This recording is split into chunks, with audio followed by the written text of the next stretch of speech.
लेकिन एक क्राइसिस जरूर है और वो सबके लिए बराबर है, वो है हॉर्मूज का संकट। हम उस संकट की बात करते हैं। मिडिल ईस्ट में टेंशन और हॉर्मूज संकट के बीच केंद्र सरकार क्रूड ऑयल और नेचुरल गैस की सप्लाई को दुरुस्त करने की कोशिश में जुटी हुई है। इसी सिलसिले में प्रधानमंत्री मोदी यूएई पहुंचे, संयुक्त अरब अमीरात के राष्ट्रपति शेख मोहम्मद बिन जायद अल नाहयान से मुलाकात की। दोनों नेताओं की बातचीत के बाद भारत और यूएई के बीच स्ट्रैटेजिक डिफेंस पार्टनरशिप एग्रीमेंट पर साइन हुए। इस समझौते के तहत भारत और UAE defence sector, cyber security, counter terrorism, innovation के क्षेत्र में मिलकर काम करेंगे। इसके अलावा यूएई भारत के स्ट्रैटेजिक पेट्रोलियम रिजर्व को बढ़ाने में भी मदद देगा। ये इंपॉर्टेंट है। ये स्ट्रैटेजिक रिजर्व मौजूदा संकट जैसी मुश्किलों में भारत के लिए मददगार साबित होगा। यूएई ने भारत को एलपीजी की लॉन्ग टर्म सप्लाई का वादा किया है। दोनों देशों के बीच एलपीजी सप्लाई का समझौता हुआ है। यूएई ने भारत में $5 बिलियन के इन्वेस्टमेंट का भी ऐलान किया है।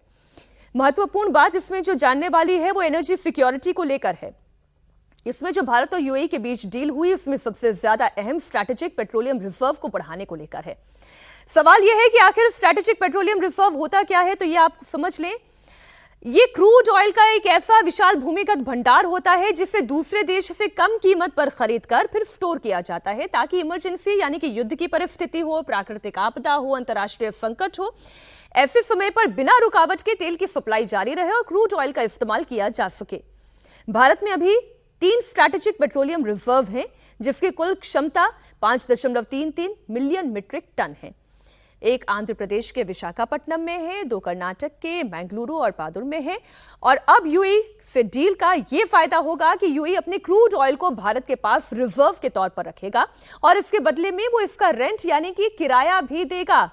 और अगर भारत को इसकी जरूरत पड़ती है तो इसका इस्तेमाल भी कर सकता है, यानी कि आम के आम और गुठलियों के दाम। अजीत जी बिल्कुल, और हम लोग लगातार इस पर चर्चा करते रहे हैं कि हम लोगों के यहाँ स्ट्रेटेजिक रिजर्व बढ़ाने की कितनी जरूरत है और आज़ादी के बाद से कितना स्लो पेस में हम लोगों ने अपना जो भंडारण की क्षमता है उसको बढ़ाया था।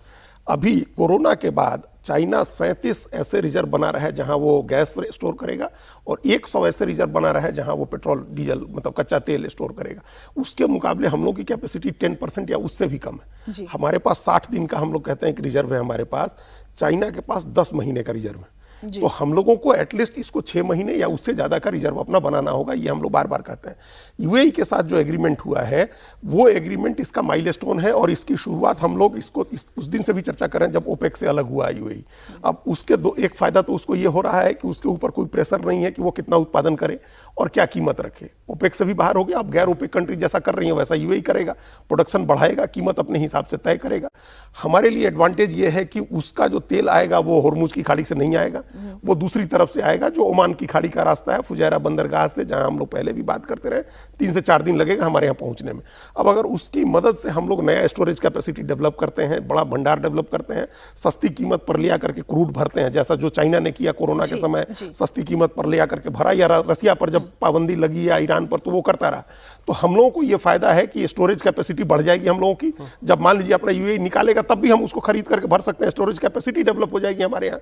यूएई से बहुत आसान सस्ती कीमत पर और आसानी से तेल हमारे यहाँ आ जाएगा, गैस हमारे यहाँ आ जाएगी।